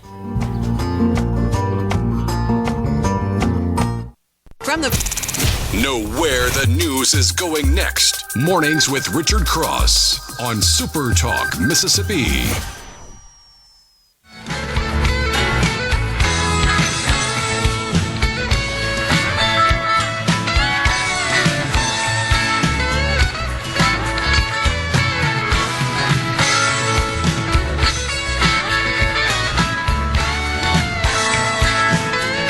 Thanks for being with us on this Wednesday morning, middle of the week. Glad to have you along for the ride. SuperTalk Mississippi is now on TikTok.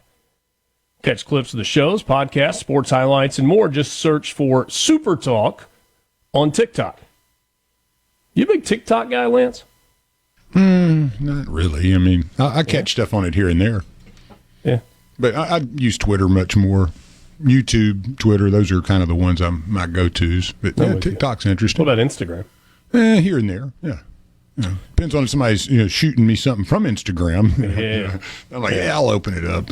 You can now get just about every SuperTalk Mississippi show on your favorite podcast app, including this one, Mornings with Richard Cross, Middays with Gerard Gibbert, Good Things with Rebecca Turner, Sports Talk Mississippi, along with favorites like Thunder and Lightning, The Rebel Report with Michael Borky, The Eagle Hour, and many more SuperTalk Mississippi podcasts. They are available wherever you get podcasts. Just search for SuperTalk wherever you listen. Thanks for being with us this morning. This Jeffrey Goldberg story we will ask Senator Cindy Hyde-Smith about in the beginning of our conversation to start the 8 o'clock hour.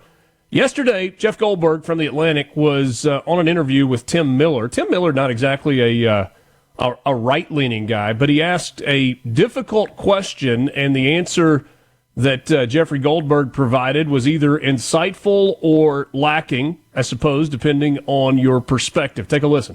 Now, the Secretary of Defense and the White House press secretary have said you're lying, have said there are no war plans there, have said there's no classified information. So the obvious question is, shouldn't you now demonstrate it? Shouldn't you publish the text? No, because they're wrong. They're wrong. But how can you prove that you're wrong? Maybe should you provide them to the House and Senate Special Committees on Intelligence? Maybe. I don't know. Wow. Well, you want to become my lawyer? I'm throwing this out there, Jeff. I don't know. I mean, look. I feel like no. I mean, I obviously. Let me just put it this way: my colleagues and I, and the advice that and the people who are giving us advice on this have some interesting conversations to have about this. Yeah. But just because they're irresponsible with material doesn't mean that I'm going to be irresponsible with this material. And you know what? I could, whatever. I mean, you've had a long history, as I have, with dealing with them, and at moments like this, when they're under pressure because they've been caught with their hand in the cookie jar or whatever, they will just literally say anything to get out of the moment, to get out of the jam, and that's okay. I get it. I get the defensive reaction, and but here's the thing: my obligation, I feel, is to the idea that we take national security information seriously. And maybe in the coming days I'll be able to let you know that okay, I have a plan to have this material vetted publicly. But I'm not going to say that now because there's a lot of conversations that have to happen about that. All right, so that's Jeff Goldberg with Tim Miller in an interview, I guess podcast, video stream that they did yesterday. Revealing stuff there, right? Yeah, there is a lot there. Yeah. And anytime you think it is one-sided, you are reminded that it's not one-sided. Here's what I'm talking about. If you think that the Trump administration immediately attacking the source as opposed to the actual issue when something is brought to light that is potentially negative for their side of things, if you're like, you're looking at the wrong thing here, and you say, well, that's what the Trump administration does. If they get called on something, they attack the source. They blame the media. They talk about this gotcha journalist. And there is some truth to that. But don't you hear the exact same thing from Jeffrey Goldberg? He goes after the administration. Anytime they get caught with the hand in the cookie jar or whatever, they just lie. They just say whatever. Well, then prove it. I mean, and Goldberg, I mean, if you were saying he is genuine, then perhaps you appreciate the fact that he recognizes that maybe there are some national security concerns here and he shouldn't release it. But if you're skeptical, you go, hold on a second. He's releasing parts of this story that really aren't provable without evidence. What's his game here? And you heard the exasperation in his voice, that deep sigh and almost the argumentative tone, when Tim Miller, who Goldberg later says, look, you've been through this same stuff that I've been through with the Trump administration, when he presses him on this, yeah, but how can you prove it? Well, I mean, that's what you heard from him before he regains his composure and gives what on the surface is a reasonable answer. But it's like he caught himself. I'm telling you, I said it in the 6 o'clock hour, I'll say it again. There's more to this story. Is it a big deal? Is it a nothing burger like the texter on the show earlier this morning said? Or is this something significant? And is it the tip of the iceberg in terms of sloppiness within the Trump administration? We'll be back, 8 o'clock hour. No filibuster. Just everything you need to know to start your day smarter. Mornings with Richard Cross on SuperTalk, Mississippi.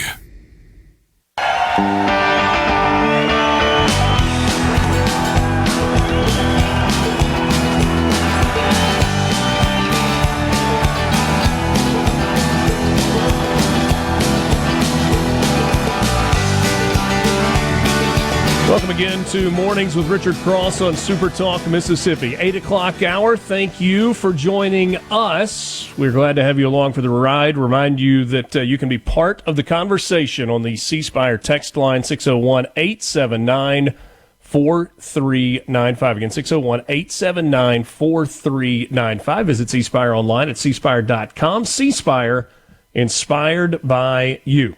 Senator Cindy Hyde-Smith is my guest as we start this 8 o'clock hour, and we have much to discuss this morning. Good morning, Senator.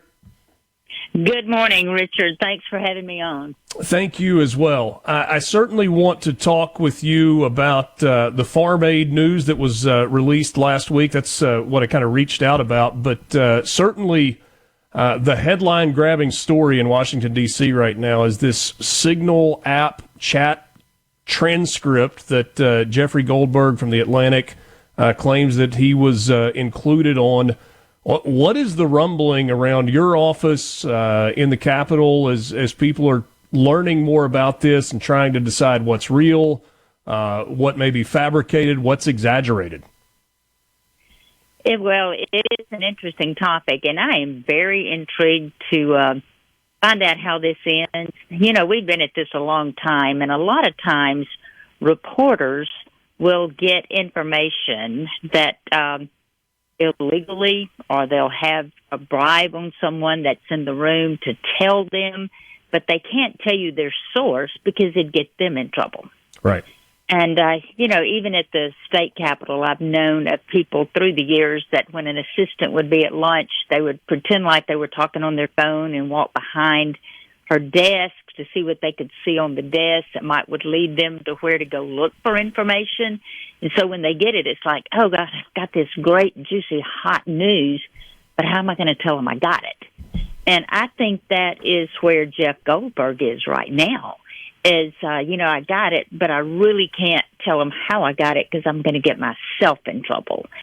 And I really think that that's what we're dealing with now, that, you know, they just get consumed with getting it out first, that they will explode if they don't get it out, if they don't print it, or if they don't, you know, get it on the airwaves. So they go ahead and do it because they just humanly can't resist it. And then they have to justify, well, how do you know this? How do you get this? And that's when they have to come up with really creative stories to cover themselves on how they actually got it. So, you know, he says he was included on a text message. Everybody else says he's not in my phone. There's no way I could have added him to the group chat. And, you know, we don't know how that had happened.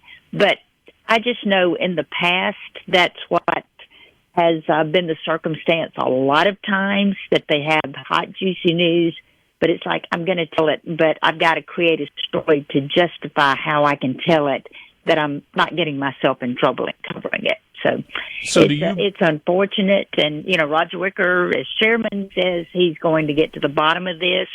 But things like this have happened before. This is pretty high level. It is. And, you know, it'll be interesting to see how it plays out. Mike Waltz is the National Security Advisor. When he says in an interview on Fox yesterday, I did not add Jeffrey Goldberg to this text chain, to this Signal app chat chain. Do you believe him? Yes, I do believe him. And again, it's like so evident that Jeff's having to come up with an answer. And when you have people like Mike Waltz and, the folks that were on there, J.D. Vance was on there, Right. Tulsi Gabbard was on there, Pete was on there. So, when you have all these people on there, that one of them would have had to have added him to the message, and they all say they didn't. You don't know if it's some type of an electronic breach, digital breach. You don't know how it happened, but I know that Jeff Goldberg, you got the information, but let's see what you did to get it.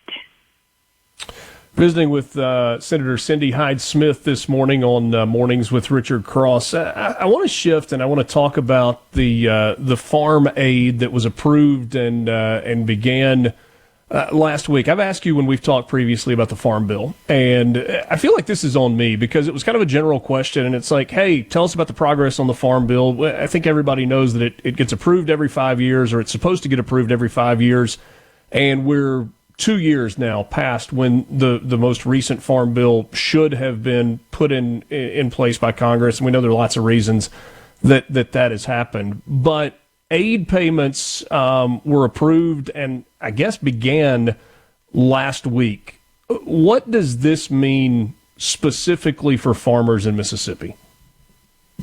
Well, this started back in last August, and in Jackson, Mississippi, actually. My office there, I had farmers, I had Farm Bureau, creditors. And what got my attention, Richard, when creditors, bankers of these ag lending institutions and just normal, banking institutions, when they came to me and said, we're not going to finance these farmers next year to get their, crop in the ground. It's too big of a risk because of the losses they've taken. Right. And, I was ag commissioner. I was chairman of the Senate Ag Committee. I'd never had lenders to come and say, we can't do it. So that really got my attention. It threw me into high gear. I left that meeting calling John Hoban in North Dakota and John Bozeman saying, guys, we got a real problem. And what got us there is that, under the Biden administration, the economy, the rising cost, the inflation was so very significant. It wasn't a little bit of an increase. So it was just like the perfect storm. And, the crop prices were so low. The farm income has dropped about $41 billion over the last 2 years. That is literally the worst decline we've ever seen. But when you have high input cost, when the fuel that, if you've got to go over thousands of acres, just that fuel bill of the high cost of fuel, that's tremendous. And with interest rates, when you've got heavy equipment, when you've got large equipment financed, and that interest rate moves on you, that's a game changer in so many operations. But the input costs were so high for so many reasons in 24 that, it had that along with low prices. And the prices, literally, they were higher in 2010 than they are now, prices for that. So that's kind of how we got there. And we created a plan that we said we've got to get to the farmers or they're not going to be financed to continue growing. And we're talking about good producers. You have producers, and I don't people that have been doing it for a really long time. Yeah, you have producers that aren't great. They don't make really good management, decisions. They maybe spend a little more on things of personal use that should have gone back into the farm budget. And these were good producers that know what they're doing, and they've been doing it for years. So we came up with the Emergency Commodity Assistance Program. In D.C., we have to give everything an acronym. They're everywhere. Acronyms are everywhere. And so we call this our ECAP. So the ECAP, the Emergency Commodity Assistance Program, is what was created. We put money into that would be available nationwide. And FSA, the Farm Service Agency, they're the ones that are going to distribute this. So last week they started taking applications at the FSA offices that are located throughout the state. And I mean, we're talking commodities. We're talking cotton, rice, peanuts, corn, wheat, soybeans are in there.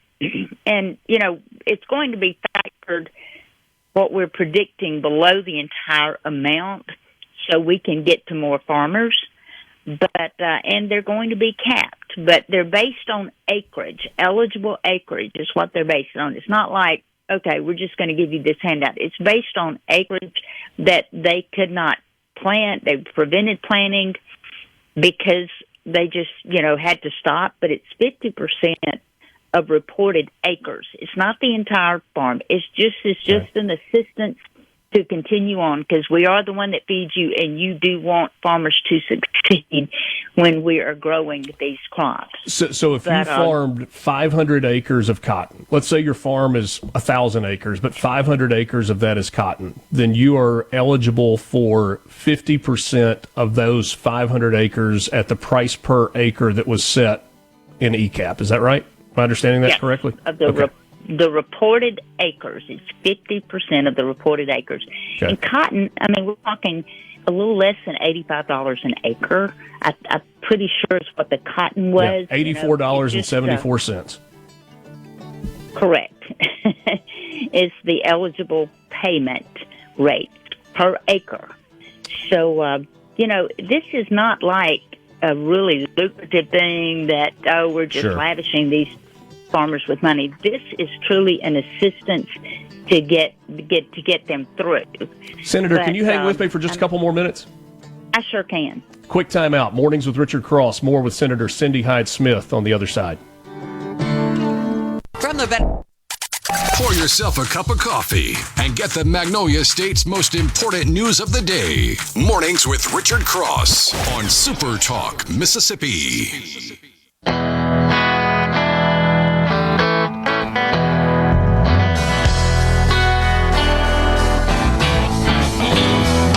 Back with you on Mornings with Richard Cross. Senator Cindy Hyde-Smith is my guest. We're talking about the Farm Aid Program, the Emergency Commodities Assistant or Emergency Commodity Assistant Program. $10 billion in direct payments put into that program for farmers. We were talking about that before the break, and those pesky commercial breaks get in the way of a conversation sometimes, Senator. So just kind of putting a bow on that part of the conversation, you were making the point that this assistance program is a stopgap. It's a bridge to get from where we are right now with the imbalance of input prices and commodities prices that farmers are dealing with, that what gets us to the next farm bill that hopefully provides a more permanent solution. Is that right? Absolutely. This was so needed, Richard, because it was in absence of a farm bill. Right. But when you have, when we went through what we went through with the Biden administration and the increase in the cost, but the crop prices literally, we're in 2025. The crop prices were higher in 2010 than they were in 2024. So, when I say the perfect storm, that was really it. But, I'm just so pleased. President Trump and Ag Secretary Brooke Rollins, they got on this. I was texting Brooke. Well, I've known Brooke, and, I was texting her immediately. This is the issues we have when, we knew that she was going to be our Ag Secretary, which I was thrilled about. I was texting her immediately, and we had many conversations on the phone of why this was so needed. I said, you came in, Brooke, at a time that 24 was not a good year. 25, I mean, we're looking at still, we don't have a pretty picture for 25 either, because it's going to take a while for the programs, the administration that's coming in, trying to get the fuel costs down. It doesn't happen overnight. And I mean, we came in on January the 20th.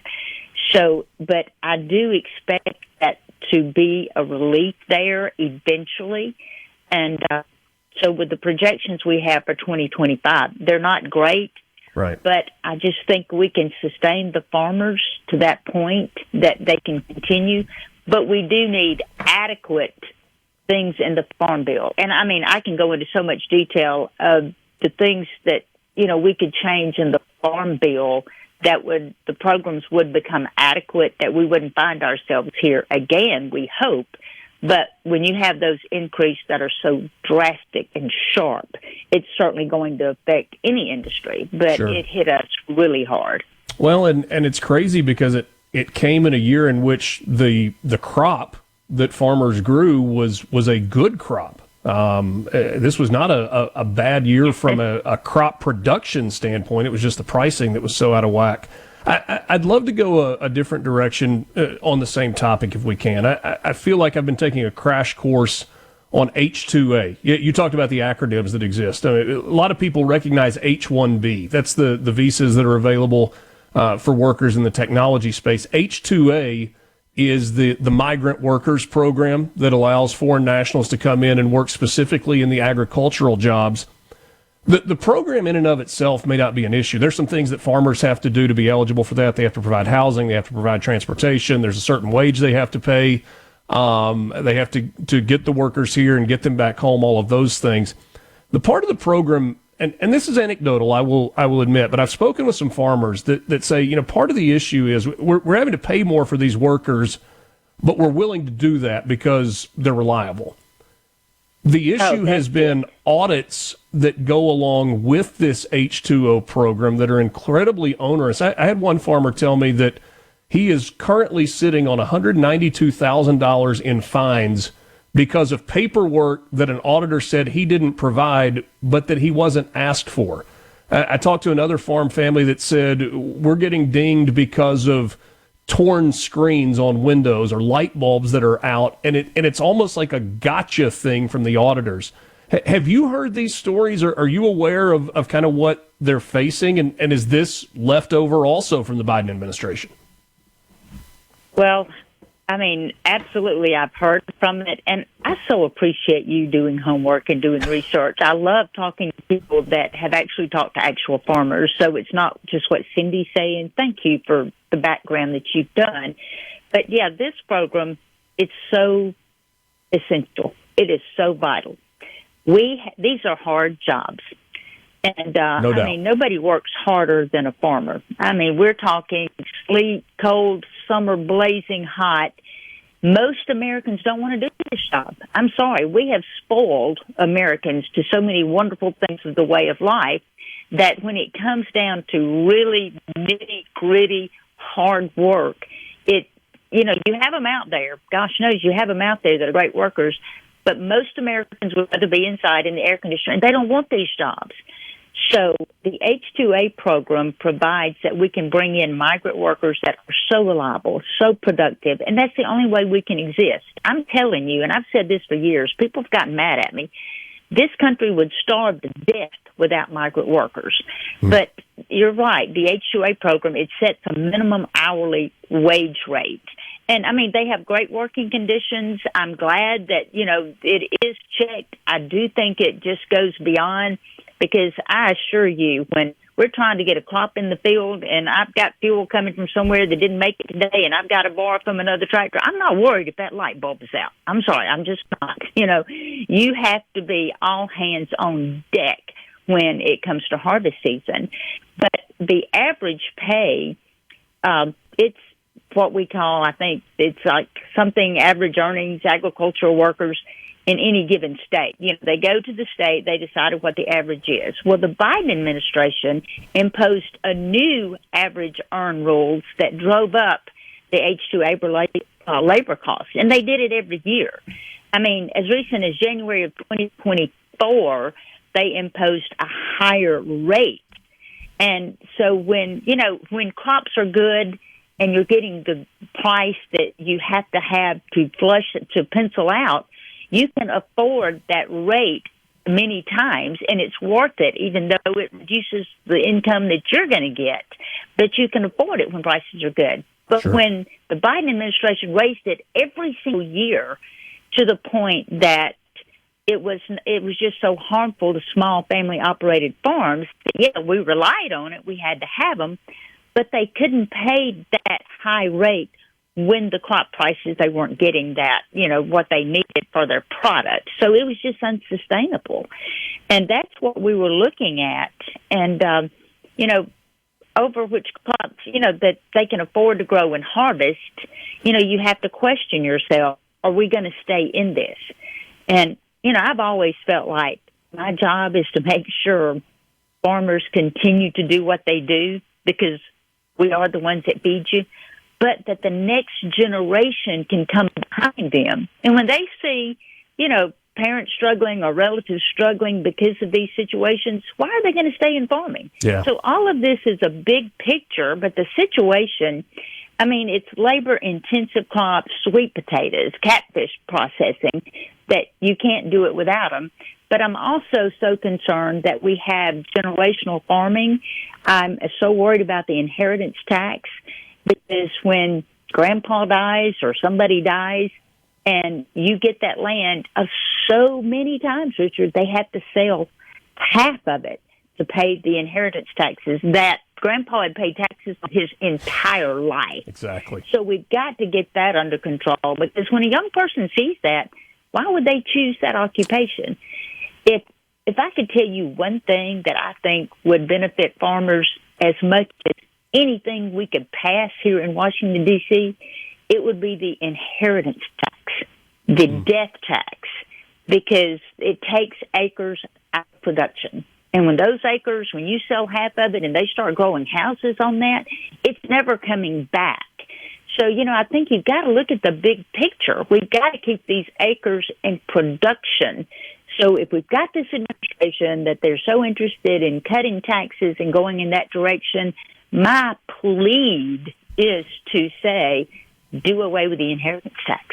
That is the number one thing, in my opinion, that we could do to continue on generational farms. Only a minute left, less than a minute left, so no time to expound on this answer. Is there a scenario or an appetite in Washington for creating a farm bill that is simply a farm bill and doesn't have welfare, SNAP, all of those food assistance programs as part of the farm bill? I've said that for years as ag commissioner. I thought, it's 80% nutrition, 80%, 20% that's actually production agriculture. Why can't we put more farm in the farm bill? And when I got appointed in 2018 and I got here, it's like it was during when they were looking at the farm bill. And I walked up to the table, Richard, and I put my hands on it. And, it's like, this is it. I'm touching the farm bill. That has been my guide for so many years. Mm-hmm. And what can we do to get this? I assure you, the Democrats will never allow that to be separated. And it's so right. It's just shameful. And right now they're saying, oh, but if we put the school programs back to the states, the free lunches for these children are going to be cut out. There's no way that... From the Mississippi politics each morning. Mornings with Richard Cross. Super Talk, Mississippi.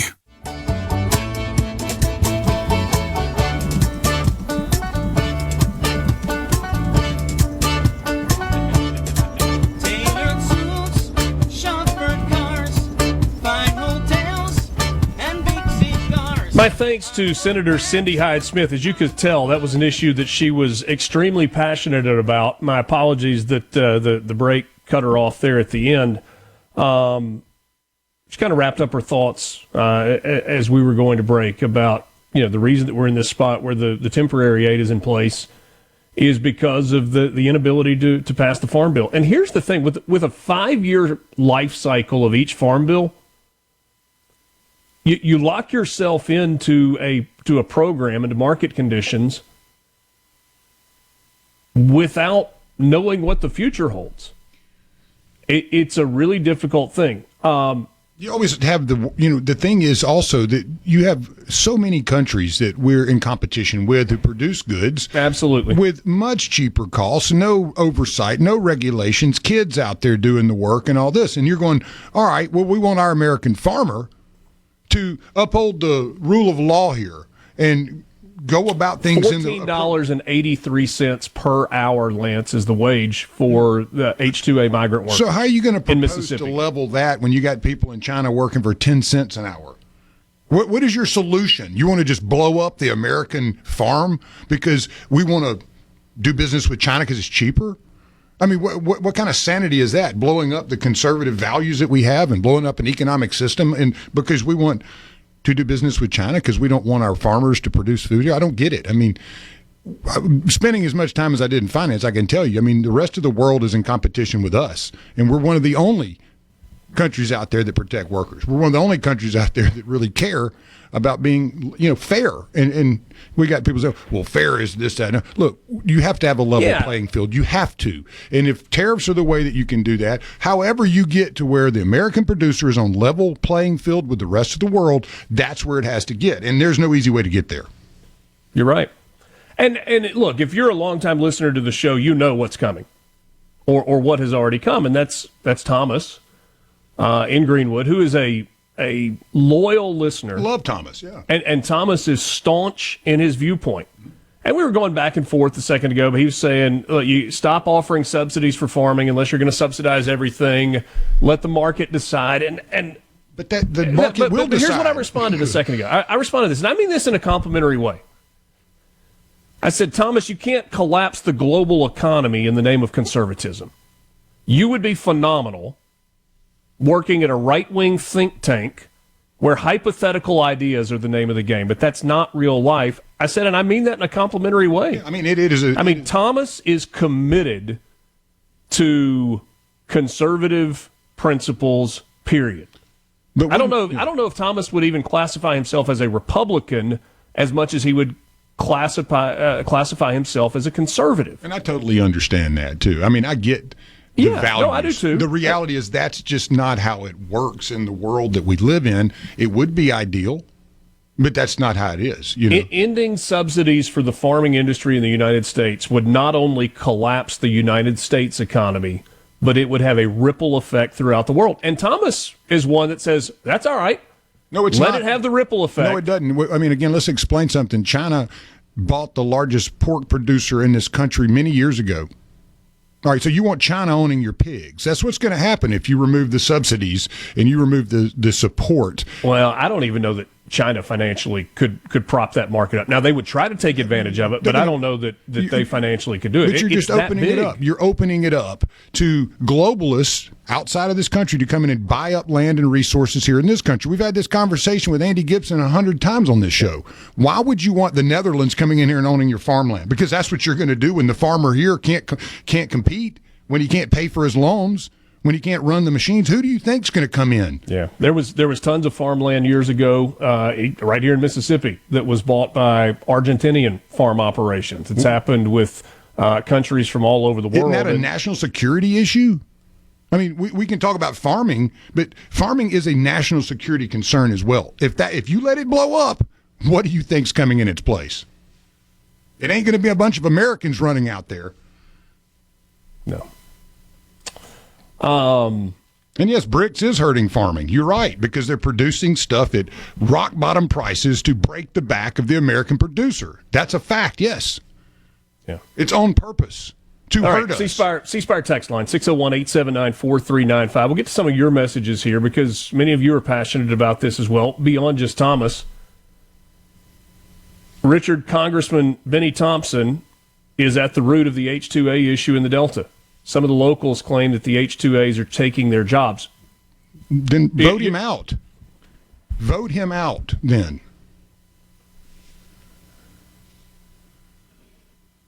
You're right about Benny Thompson.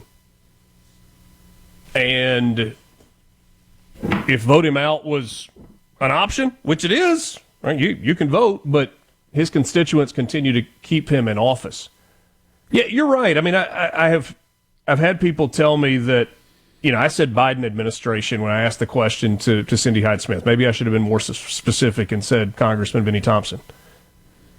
I had a farmer tell me, and this is, like I said earlier, this is anecdotal, that he won't ever say it publicly, and he'll always say he's voted for every farm bill, but that Benny Thompson hates the farmers in the Delta and resents them because of exactly what it was said a second ago, and that is that jobs are being taken by locals, or are being taken away from locals. And there was an auditor that asked a large farmer in the Delta and said, hey, why are you not using local workers? Why are you bringing in workers from South America? He said, you got a few minutes? I said, yeah. He said, get in the truck. And they started driving through the Delta town, and they pulled up to a group of youngish men who were not working. They were standing on the street and said, hey, I got some job openings. Would you guys be willing to work? Would you come to work? Here's what I'm willing to pay. And the response, and this is a direct quote, so forgive me for using a slightly profane word on the radio. The response was, hell no, get out of here, man. Didn't want to work. Now, that was a very, very small sample size, but that's the picture that this farmer was trying to pay for the auditor to help him understand this is why we are having to bring workers in. Now, do you have some great, not good, but great locals who are working in the farm industry? Absolutely. But yes, I've been told by multiple people that Benny Thompson is at the root of some of these audits that are so nitpicky that are designed to penalize farmers. Lance, in some ways, though, these audits are designed to attempt, nobody would admit it publicly, but to attempt to put them out of business, and that's what's happening. Yeah. You heard Cindy Hyde-Smith say it a second ago. We had a texter that said they were talking with a banker in Grenada who specializes in agricultural loans, and that there were in the neighborhood of 40% of farm loans that would not be approved for this 2025 crop cycle. You mentioned that. I can't remember what day it was, but that kind of blew my mind. You know, when that number, you're like, what, 40%? 4 out of 10. Yeah, so you're looking for reasons not to hit those numbers. I mean, you're basically saying, all right, let's make sure we find enough people that we want to deny. Yeah. Those are huge percentage points there. This message comes from Brooksville, Mississippi. He says, how can Benny Thompson be voted out when his district has been specifically gerrymandered to keep a Democrat in office? I might push back on that a little bit. I understand the way the district lines are drawn, but there's some federal requirement that goes into the way those district lines are drawn. And the truth of the matter is, the Delta is overwhelmingly majority African American. And historically, African Americans, blacks, vote Democrat. So that part of it is true. So here's the second part of the message. Also, I farm in Brooksville, and we use South Africans because local labor will not work. The older generation has gotten too old to work, and the younger ones won't do it. Thank you for exposing this. A lot of messages coming in. Tim and McGee, it's the reason I quit farming. Not one person would work for cash raking hay. That's it. I cut and bale it. Grew up on a big cotton farm 30 years ago, and it was all local people. Worked on a farm in Tunica for over a decade. It increased year after year for South African migrant workers coming in. It's what you said. These guys would come in, they would work hard and never say a word. They were happy and contented. Most of them were really inclined with GPS on tractors and sprayers. Benny Thompson sees the Delta farmers as plantation owners, and his racism runs deep. That's a message from Mose on the C Spire text line.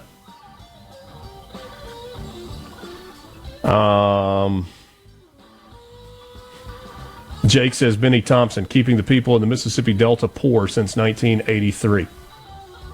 By the way, Benny Thompson is more than welcome to join us right here on Mornings with Richard Cross. More than happy to talk with him about this specific issue and some of the things that he has voted for, some of the things that he has given lip service to with regard to the farm industry, specifically in the Mississippi Delta. But it's more than just the Delta. It's sweet potato farmers in Vardaman. It's cattle farmers, both beef and dairy, across the state of Mississippi. It's tree farmers. You got a problem in every facet of the farm industry. We're back after this. Mornings with Richard Cross. From the Mornings with Richard Cross here on SuperTalk Mississippi. What else? And always on the SuperTalk app.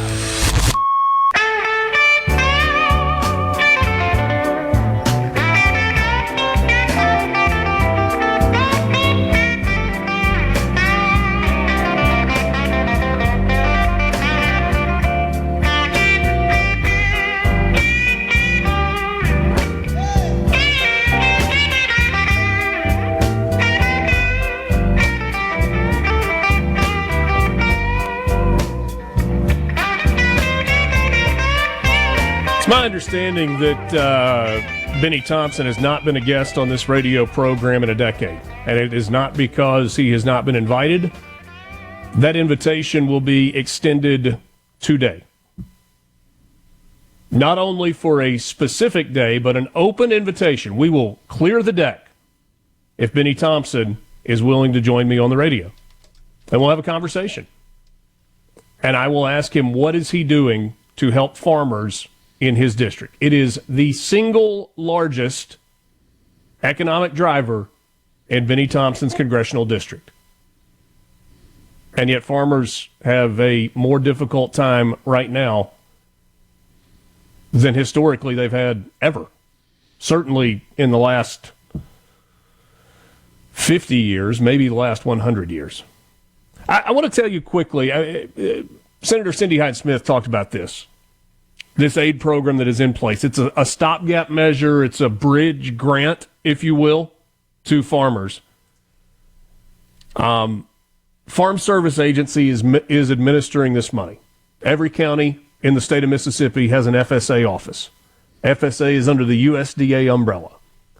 They are issuing up to $10 billion in direct payments to eligible agriculture producers of eligible commodities for the 2024, so a year in arrears, the 2024 crop year through ECAP, the Emergency Commodity Assistance Program. Senator Hyde-Smith explained kind of the way that it works.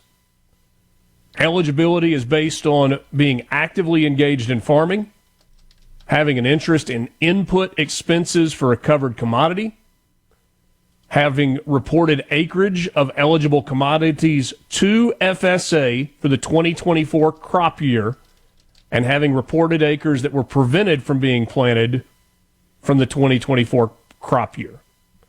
The eligible crops are barley, chickpeas, corn, cotton, lentils, oats, peanuts, peas, rice, sorghum, soybeans, wheat, oilseeds, canola.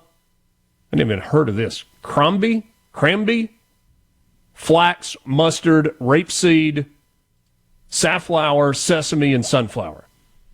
And the prices vary per acre. Farmers are eligible for aid on 50% of planted acres, not the total acreage of the farm, 50% of the acres at a rate that varies based on the crop. $84.74 per acre, up to 50% of the acres for cotton. Oats at $77.66, peanuts at $75.51. Soybeans were $29.76 an acre. And it goes all the way down to mustard at $11.36. So those are the basic details. If you're a farmer and you need more information, you can go to the FSA website. There are a lot of resources there.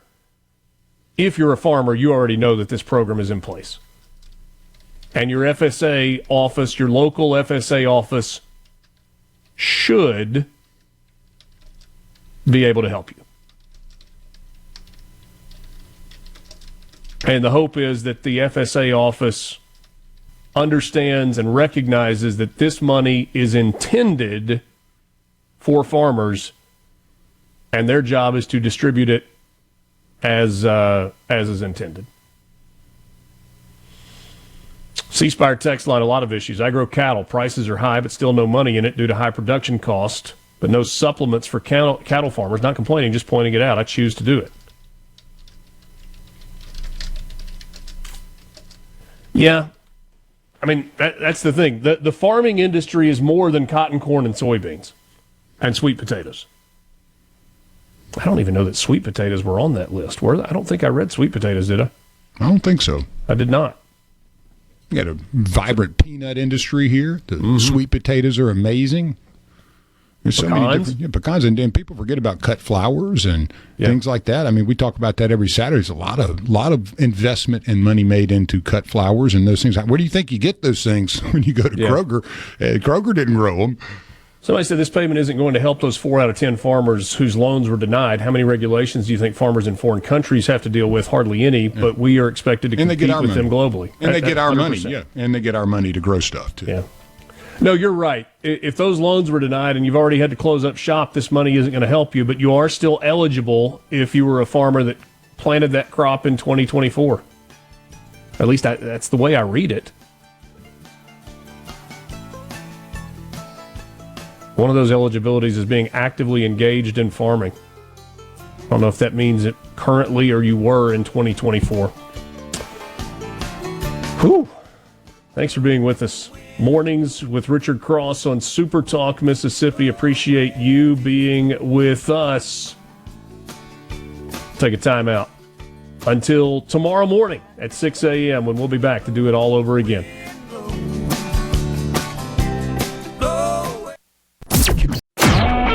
A SuperTalk Mississippi media production.